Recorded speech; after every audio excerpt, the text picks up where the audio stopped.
Hello dear student, આજનો આપણો વિષય છે વિજ્ઞાન ધોરણ 8 પાઠ 12 ઘર્ષણ. આગળના વિડીયોમાં તમે ઘર્ષણ એટલે શું, ઘર્ષણ બળ એટલે શું, તેના પર કયા પરિબળો અસર કરે છે એની માહિતી થોડી ઘણી મેળવી હતી આપણા વિડીયોમાં, બરાબર. આજે હું તમને ડિજિટલમાં સમજાવીશ કે ઘર્ષણ બળ એટલે શું, તેના પર અસર કરતા પરિબળો કયા કયા છે, કે ઘર્ષણ બળ કેમ જરૂરી જીવનમાં, ઘર્ષણ વધારવું ઘટાડવું, પૈડા ઘર્ષણ ઓછું કરી દે, તરલ ઘર્ષણ, એની માહિતી તમે આ વિડીયોમાં મેળવશો. તો શરૂઆત કરીએ પહેલા પ્રસ્તાવનાથી.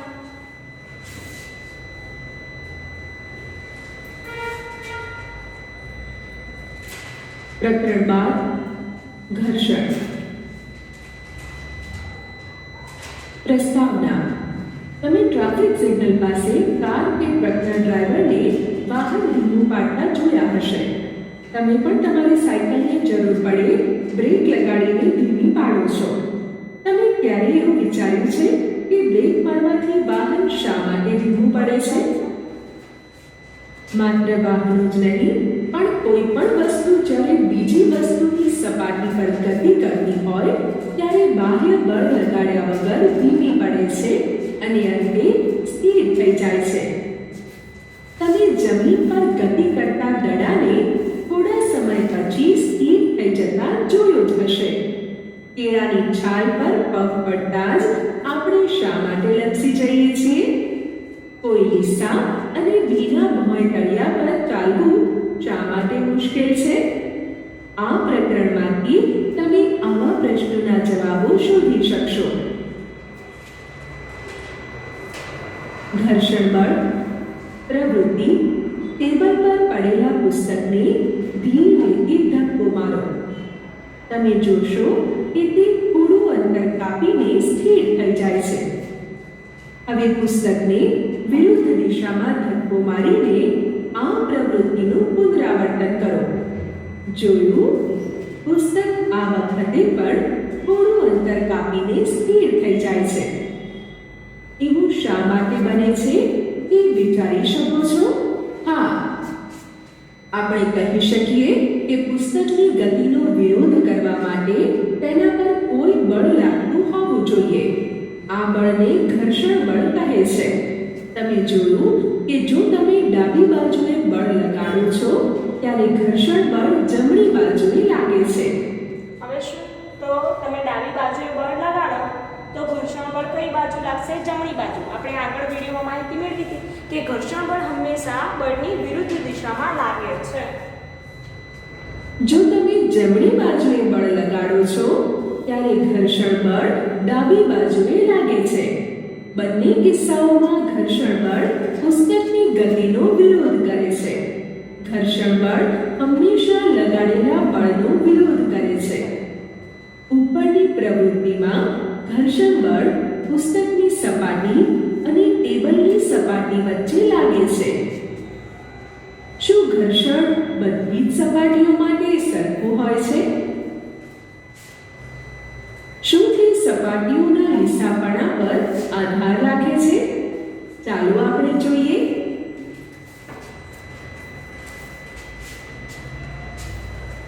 ઘર્ષણ પર અસર કરતા પરિબળો. પ્રવૃત્તિ. કોઈ ઈંટની ફરતે એક દોરી બાંધો. સ્પ્રિંગ કાંટાની મદદથી ઈંટને ખેંચો. આ માટે તમારે બળ લગાડવું પડશે. જ્યારે ઈંટ ગતિ કરવાની શરૂઆત કરે ત્યારે સ્પ્રિંગ કાંટા પરનું અવલોકન નોંધો. તે તમને ઈંટની સપાટી અને ભોંય તળિયા વચ્ચે લાગતા ઘર્ષણ બળનું મૂલ્ય આપે છે. હવે ઈંટ પર પોલિથીનનો ટુકડો લપેટો અને તેની ફરતે એક દોરી બાંધો. સ્પ્રિંગ કાંટાની મદદથી ઈંટને ખેંચો. શું તમે ઉપરની બંને પ્રવૃત્તિઓમાં સ્પ્રિંગ કાંટાના અવલોકનોમાં તફાવત જોયો? આ તફાવત માટેનું કારણ શું હોઈ શકે? તો જો અહીંયા સ્પ્રિંગ કાંટો દેખાય છે. સ્પ્રિંગ કાંટામાં કેવું હોય ખબર છે કે એમાં આવી રીતે આપણે જ્યારે ખેંચીએ ત્યારે અહીંયા જે આ હોય એ આગળ પાછળ ખસશે, જેનાથી આપણને શું દેખાય? કાંટો ખસે એટલે આપણને માપ દેખાય છે કે કેટલું થયું હશે. બરાબર. ઈંટની સપાટી કરતાં પોલિથીનની સપાટી લીસી હોવાથી પોલિથીન વીંટળાયેલ ઈંટના કિસ્સામાં સ્પ્રિંગ કાંટાનું અવલોકન ઈંટ અને જમીનની સપાટીના કિસ્સા કરતાં ઓછું જોવા મળે છે. હવે ઈંટની ફરતે શણનો ટુકડો વીંટાળીને આ પ્રવૃત્તિનું પુનરાવર્તન કરો. તમે શું અવલોકન કર્યું? આ કિસ્સામાં સ્પ્રિંગ કાંટામાંનું અવલોકન માત્ર ઈંટને બાંધીને ખેંચવાના કિસ્સા કરતાં વધારે નોંધાશે. ઈંટની સપાટી કરતાં શણની સપાટી વધુ કરકરી હોવાથી સ્પ્રિંગ કાંટાનું અવલોકન વધુ મળે છે. આમ શણ અને જમીનની સપાટી વચ્ચેનું ઘર્ષણ બળ ઈંટ અને જમીનની સપાટી વચ્ચેના ઘર્ષણ બળ કરતાં વધુ છે. હવે તમને ખબર છે કે સાદી ઈંટ હોય, હવે નીચે સપાટી લીસી છે એટલે જલ્દીથી ઘસાઈ આગળ જતું રહેશે. ઘર્ષણ બળ એમાં કેવું લાગશે? ઓછું લાગશે. જ્યારે અહીંયા શણનો ટુકડો વીંટાળ્યો છે, શણનો કોથળો તમે જોયો હશે, તો એમાં શું થાય કે ઘર્ષણ બળ વધી જાય, સપાટી ખરબચડી બની જાય, એટલે ઘર્ષણ બળ શું થાય? વધી જશે ઉપરના પ્રમાણ કરતાં.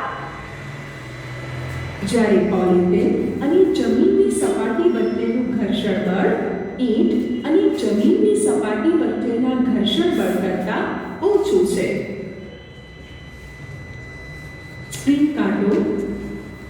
કાંટો એ વસ્તુ પરના લાગતા બળનું માપન કરતું સાધન છે.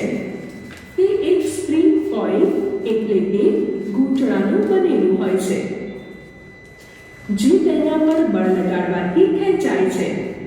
સ્પ્રિંગનું ખેંચાણ અંકિત કરેલા માપક્રમ પર સળગતા દર્શક દ્વારા માપી શકાય છે. માપક્રમનું અવલોકન એ બળનું મૂલ્ય આપે છે. પ્રવૃત્તિ: લીસા ભોંયતળિયા પર કે ટેબલ પર એક ઢાળ બનાવો. આ માટે ઈંટ કે પુસ્તકોના ટેકે રાખેલા લાકડાના પાટિયાનો ઉપયોગ કરો. ઢાળ પર પેન વડે કોઈ બિંદુ A પર નિશાની કરો. હવે એક પેન્સિલ સેલને બિંદુ A થી નીચે ગતિ કરવા દો. સ્થિર થતા પહેલા તે ટેબલ પર કેટલી દૂર જાય છે તે અંતર નોંધો. હવે ટેબલ પર કાપડનો ટુકડો ફેલાવીને મૂકો. કાપડ પર કરચલી ન રહે તેનું ધ્યાન રાખો. ફરી શું કરવાનું કે નીચે ટેબલ પર શું મૂક્યું? કાપડનો ટુકડો મૂક્યો. તેથી આ પ્રવૃત્તિનું પુનરાવર્તન કરો. ટેબલ પર રેતીનું પાતળું સ્તર લગાવીને આ પ્રવૃત્તિનું પુનરાવર્તન કરો. આ સમગ્ર પ્રવૃત્તિ દરમિયાન ઢાળ એક સરખું રાખો. કયા કિસ્સામાં કપાયેલું અંતર ઓછામાં ઓછું છે? ટેબલ પર રેતીનું પાતળું સ્તર લગાવીને કરેલી પ્રવૃત્તિમાં પેન્સિલ સેલ સૌથી ઓછું અંતર કાપે છે, જ્યારે લાકડાના પાટિયા પર તે સૌથી વધુ અંતર કાપે છે. તો દરેક વખતે પેન્સિલ સેલ દ્વારા કપાયેલું અંતર જુદું જુદું કેમ મળે છે? તમે સમજી ગયા હશો કે રેતીના પાતળા સ્તરની સપાટી અને પેન્સિલ સેલની સપાટી વચ્ચેનું ઘર્ષણ બળ લાકડાની સપાટી તેમજ કરચલી વગરના કાપડની સપાટીઓના પેન્સિલ સેલની સપાટી સાથેના ઘર્ષણ બળ કરતાં વધુ છે. જુદી જુદી સપાટીઓ વચ્ચે ઉદ્ભવતા જુદા જુદા ઘર્ષણ બળને કારણે પેન્સિલ સેલ જુદું જુદું અંતર કાપે છે. આમ પેન્સિલ સેલ દ્વારા કપાયેલું અંતર એ સેલ જે સપાટી પર ગતિ કરે છે તેના પ્રકાર પર આધાર રાખે છે. હવે જો આમાં શું થયું ખબર છે કે સપાટી તમે જુઓ, પહેલાં કંઈ જ નહોતું, પછી શું લીધું? તો કાપડ લીધું, પછી શું લીધું? તો માટી લીધી. બરાબર. હવે તમને ખબર છે કે સપાટી લીસી હોય તો આગળ અંતર સુધી ખસી શકાય, કારણ કે આગળ ખસશે, ઘર્ષણ બળ ઓછું લાગશે એટલે. પણ જો સપાટી ખરબચડી થઈ જાય એટલે ઘર્ષણ બળ વધી જાય, તો જે સેલ છે એની સપાટી પર ગતિ કરવાની જે અંતર છે, ગતિ કરવાનું અંતર, એ શું થઈ જાય? ઓછું થઈ જાય. બરાબર. તો સપાટી પર આધાર રાખે છે. શું સેલની સપાટી સપાટીનું લીસાપણું પણ સેલ દ્વારા કપાયેલા અંતર પર અસર કરે છે? હા, પેન્સિલ સેલની સપાટીનું લીસાપણું પણ સેલ દ્વારા કપાયેલ અંતર પર આધાર રાખે છે. પેન્સિલ સેલ પર કાચ પેપર વીંટાળીને આ પ્રવૃત્તિ કરતા આપણે જોઈ શકીએ છીએ કે કાચ પેપર વીંટળાયેલા પેન્સિલ સેલ દ્વારા કપાતું અંતર કાચ પેપર વીંટળાયા વગરના પેન્સિલ સેલ દ્વારા કપાયેલા અંતર કરતાં ઘણું ઓછું છે. આમ ઘર્ષણનું કારણ સંપર્કમાં રહેલી બે સપાટીઓનું ખરબચડાપણું છે. લીસી લાગતી સપાટીઓ પર પણ મોટા પ્રમાણમાં સૂક્ષ્મ અનિયમિતતાઓ હોય છે. બે સપાટીઓ પર રહેલી અનિયમિતતાઓ એટલે કે ખરબચડાપણું એકબીજામાં ભરાઈ જાય છે. જ્યારે આપણે કોઈ સપાટીને ખસેડવાનો એટલે કે ગતિ કરાવવાનો પ્રયત્ન કરીએ છીએ ત્યારે આપણે આ જોડાણ એટલે કે ઇન્ટરલોકિંગ વિરુદ્ધ બળ લગાડવું પડે છે. ખરબચડી સપાટીઓ પર વધારે પ્રમાણમાં અનિયમિતતાઓ એટલે કે ખાંચા હોય છે. તેથી જો સપાટી ખરબચડી હોય તો ઘર્ષણ બળ વધારે હોય છે. આપણને ખ્યાલ છે કે બે સપાટીઓના ખરબચડા ભાગોના જોડાણ એટલે કે ઇન્ટરલોકિંગને કારણે ઘર્ષણ લાગે છે. બે સપાટીઓને બળપૂર્વક દબાવવામાં આવે તો ઘર્ષણ બળ વધશે. જ્યારે સાદડી એટલે કે ચટાઈ પર કોઈ વ્યક્તિ બેઠેલો ન હોય ત્યારે અને બેઠેલો હોય ત્યારે સાદડી એટલે કે ચટાઈને ખેંચવાથી તમે આ અનુભવ કરી શકો છો. હવે એમને એમ ચટાઈ હોય એમાં કોઈ બેઠું ના હોય, તમે ખેંચો સરળતાથી ખેંચી શકાશે. પણ કોઈ માણસ બેઠું હોય વ્યક્તિ તો શું થાય? તો જલ્દી ખેંચવામાં શું થાય? વાર લાગે. જો તમારા એ અનુભવને યાદ કરો કે જેમાં તમે કોઈ ભારે બોક્સને એક જગ્યાએથી બીજી જગ્યાએ ખસેડ્યું હતું. તમને બોક્સને સ્થિર સ્થિતિમાંથી ગતિમાં લાવવું કે ગતિમાન બોક્સની તે જ દિશામાં ગતિ ચાલુ રાખવી સરળ લાગે છે? તમે તમારા અનુભવ પરથી તરત જ કહી શકશો કે બોક્સને સ્થિર સ્થિતિમાંથી ગતિમાં લાવવા કરતાં ગતિમાન બોક્સની તે જ દિશામાં ગતિ ચાલુ રાખવી સરળ લાગે છે. પદાર્થને સ્થિર સ્થિતિમાંથી ગતિમાં લાવવા માટે જરૂરી બળ એ સ્થિત ઘર્ષણ એટલે કે સ્ટેટિક ફ્રિક્શન બળનું માપ છે.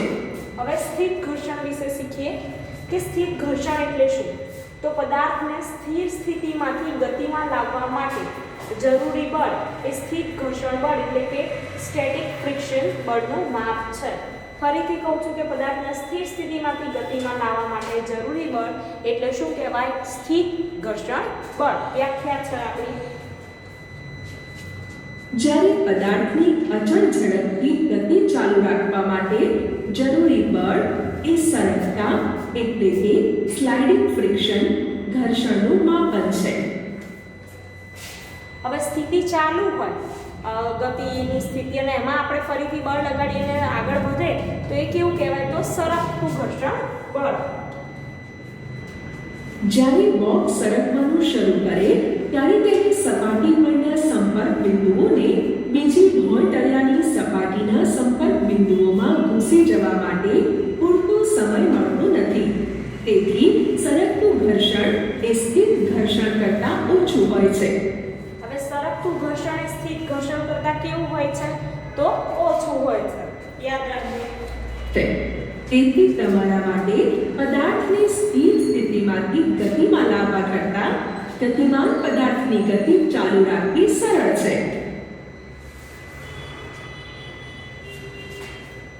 ઘર્ષણ એક જરૂરી દૂષણ. હવે તમારા થોડા અનુભવો યાદ કરો. કોઈ કાચનો ગ્લાસ કે કુંડળી એટલે કે માટીનો ઘડો એ બેમાંથી કોને પકડી રાખવું સરળ છે? ધારો કે હવે કાચનો ગ્લાસ છે અને માટીની કુંડળી છે, બંનેમાંથી કોને પકડી રાખવું સરળ લાગશે તમને? બરાબર વિચારો કે કોને આપણે સરળતાથી પકડી જઈએ અને સામે આપણો હાથ લપસી જાય. કાચના ગ્લાસની બહારની દિવાલ ચીકણી છે અથવા તેના પર રાંધવાના તેલનું સ્તર લાગેલું છે. હવે તેને પકડવું સરળ બનશે કે મુશ્કેલ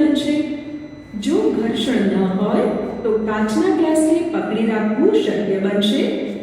એ પણ યાદ કરો કે ભીના કાદવવાળા રસ્તા પર કે આરસ એટલે કે માર્બલના ભીના ભોંય તળિયા પર ચાલવું કેટલું મુશ્કેલ છે. હવે ભીનું ભોંય તળિયું પર આરસ પાનના પથ્થર અને આવી રીતે ચીકણો કાદવ તો શું થાય? ચાલવામાં મુશ્કેલી પડે, લપસી જવાય. શું તમે કોઈ જ ઘર્ષણ ન હોય તો ચાલી શકવાની કલ્પના કરી શકો છો? જો ઘર્ષણ ના હોય તો પેન કે પેન્સિલથી લખી શકાય નહીં. હવે તમે ને હું આપણે નોટબુકમાં લખીએ છીએ, કોઈ પણ વસ્તુ લખીએ છીએ તો પેન અને નોટના પેજ વચ્ચે શું લાગે છે? ઘર્ષણ લાગે છે. એના લીધે શું થાય? લખી શકાય છે. યાદ રાખજો. જ્યારે તમારા શિક્ષક બ્લેકબોર્ડ પર ચોકથી લખે છે ત્યારે તેની રફ સપાટી ચોકના થોડા કણોને ઉતારી દે છે, જે બ્લેકબોર્ડ પર ચોંટી જાય છે. જો ચોક અને બોર્ડ વચ્ચે ઘર્ષણ ન હોત તો આવું બની શકત? હવે અહીંયા જો બીજી વાત, આ ઘર્ષણના ફાયદા છે કે આપણે નોટ પેન્સિલ કે પેનથી લખી શકીએ છીએ નોટમાં, તો શેના કારણે? ઘર્ષણ બળના કારણે. એ ઉપરાંત આપણે ચોકથી બોર્ડ પર લખી શકીએ છીએ તો કયા બળના કારણે? ઘર્ષણ બળના કારણે. આનાથી વિપરીત ઘર્ષણ હાનિકારક પણ છે. ઘર્ષણને કારણે વસ્તુઓ ઘસાઈ જાય છે. પછી ભલે તે સ્ક્રૂ, બોલ બેરિંગ કે બૂટ ચંપલના તળિયા એટલે કે સોલ કેમ ન હોય, તમે રેલવે સ્ટેશન પર ચાલવાના ઓવરબ્રિજ પર ઘસાયેલા પગથિયાઓ જોયા જ હશે. ઘર્ષણથી ઉષ્મા પણ ઉત્પન્ન થઈ શકે છે. થોડી મિનિટો સુધી પોતાની હથેળીઓને જોર જોરથી એકબીજા સાથે ઘસો. તમે કેવો અનુભવ કરો છો? જ્યારે તમે માચિસની દિવાસળીને કોઈ ખરબચડી સપાટી પર ઘસો છો ત્યારે તે આગ પકડી લે છે. હવે તમે અહીંયા જુઓ કે માચિસ છે, ખરબચડી સપાટી પર આમ ઘસીએ તો શું થાય? તમે એ જોયું જ હશે કે મિક્સરને થોડી મિનિટ ચલાવવાને લીધે તેનું જાર ગરમ થઈ જાય છે. થોડો સમય ચાલ્યા બાદ પંખો કે પાણીની મોટર ગરમ થઈ જાય છે. હવે આપણે મમ્મી મિક્સરનો ઉપયોગ કરતી હોય છે ઘરમાં, તો એને થોડી વાર ચલાવીએ તો એ ગરમ થઈ જાય. પછી આવી રીતે પંખો આપણે ચલાવતા હોય, મોટર હોય તો એ પણ શું થાય? પાછળથી એમ અડકવાનું તમે ટ્રાય ના કરતા, બરાબર? પણ આ વાત છે કે આવી રીતે જો સ્પર્શ કરીએ તો શું થશે? તો થોડો સમય વધુ ચાલે ને તો ગરમ થઈ જાય. કેમ? કારણ કે અંદરના સ્પેર પાર્ટ હોય છે. ઉદાહરણમાં એમાં ઘર્ષણ દ્વારા ઉષ્મા ઉત્પન્ન થાય છે. હકીકતમાં જ્યારે આપણે કોઈ મશીનનો ઉપયોગ કરીએ છીએ ત્યારે ઉત્પન્ન થતી ઉષ્માને કારણે થોડી ઘણી ઊર્જા વેડફાઈ જાય છે. હવે ઘર્ષણમાં જ્યારે બે પદાર્થો વચ્ચે ઘર્ષણ બળ લાગે છે ત્યારે બંનેમાંથી શું ઉત્પન્ન થાય છે? તો ઉષ્મા ઉત્પન્ન થાય છે. યાદ રાખજો. ચાલો આપણે ઘર્ષણ ઓછું કરવાના ઉપાયો વિશે જાણીએ.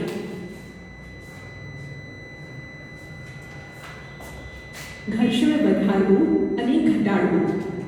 આપણે આગળ જોયું કે અમુક પરિસ્થિતિઓમાં ઘર્ષણ ઇચ્છનીય હોય છે. શું તમે ક્યારેય એ વિચાર્યું છે કે તમારા બૂટ ચપ્પલના સોલ આંચાવાળા કેમ હોય છે? બૂટ ચંપલની ભોંય તળિયા સાથે વધારે સારી રીતે પકડ રહે તે માટે આમ કરવામાં આવે છે, જેથી તમે સલામત રીતે ચાલી શકો છો. તે જ રીતે કાર, ટ્રક અને બુલડોઝરના ટાયરો પણ આંચાવાળા હોય છે, જેનાથી રસ્તા સાથે તેમની પકડ વધુ સારી રહે છે. વાહનો અને સાયકલોની બ્રેક પ્રણાલીમાં બ્રેક પેડનો ઉપયોગ કરીને આપણે જાણી જોઈને ઘર્ષણમાં વધારો કરીએ છીએ. જ્યારે તમે સાયકલ ચલાવો છો તો તેના બ્રેક પેડ પૈડાને સ્પર્શ કરતા નથી. હવે તમે સાયકલ ચલાવો છો જ્યારે વિદ્યાર્થી મિત્રો, ત્યારે સાયકલ ચલાવીએ ત્યારે આ બ્રેક પેડ હોય એ પૈડાને સ્પર્શ કરતા નથી, પણ તમે બ્રેક મારશો ત્યારે સ્પર્શ કરશે, બરાબર? પરંતુ જ્યારે તમે બ્રેક લીવરને દબાવો છો ત્યારે આ પેડ ઘર્ષણને કારણે પૈડાની કોર એટલે કે રિમની ગતિને રોકી દે છે અને પૈડું ગતિ કરવાનું બંધ કરી દે છે. તમે જોયું હશે કે કબડ્ડીના ખેલાડીઓ પોતાના હાથ પર માટી ઘસે છે, જેથી તેઓ પોતાના વિરોધીઓને વધારે સારી રીતે પકડી શકે. કસરતબાજ પોતાના હાથ પર કોઈ બરછટ પદાર્થ લગાવી દે છે, જેથી ઘર્ષણમાં વધારો કરીને સારી પકડ બનાવી શકે. હવે તમે જોયું કે કસરતબાજ હોય એ શું કરે, તો પોતાના હાથ પર કોઈ બરછટ પદાર્થ લગાવી દે એટલે સામેવાળા વ્યક્તિની પકડી શકે, એની પકડ મજબૂત બની શકે. પછી કબડ્ડી, આપણે બધા ગુજરાતી છે, ભારતીય છે, આપણો કબડ્ડી રમત છે, બરાબર. તો કબડ્ડીમાં કેવું હોય કે બધા ખેલાડીઓ હાથ પર માટી ઘસતા હોય. કેમ એવું? કારણ કે એનાથી શું થાય, ઘર્ષણ વધે અને પકડ મજબૂત થાય સામેવાળા ખેલાડીની, અને એને હાથ પકડે, પગ પકડે તો સરળતાથી પકડી શકાય. એટલે આવી રીતે આવા પદાર્થોનો ઉપયોગ કરી અને શું કરી શકાય, તો ઘર્ષણનો વધારો કરી શકાય. તો વિદ્યાર્થી મિત્રો, આ વિડીયોમાં તમે શું જોયું કે ઘર્ષણ એક જરૂરી દૂષણ છે. એ ઉપરાંત ઘર્ષણને અસર કરતા પરિબળો, સ્થિત ઘર્ષણ બળ, સરકતું ઘર્ષણ બળ વિશે માહિતી મેળવી કે સ્થિત ઘર્ષણ બળ કરતાં સરકતું ઘર્ષણ બળ કેવું હોય, ઓછું હોય છે, બરાબર. એ ઉપરાંત કેવી સપાટી પર આધાર રાખે, તો ઘર્ષણ બળ છે એ ખરબચડી સપાટી પર વધુ અને નિશ્ચિત સપાટી પર કેવું થાય, ઓછું થતું હોય છે. તો આપણે આ વિડીયોમાં આટલે સુધી માહિતી રાખીશું. બીજી માહિતી આપણે આગળના વિડીયોમાં જોઈશું. Thank you.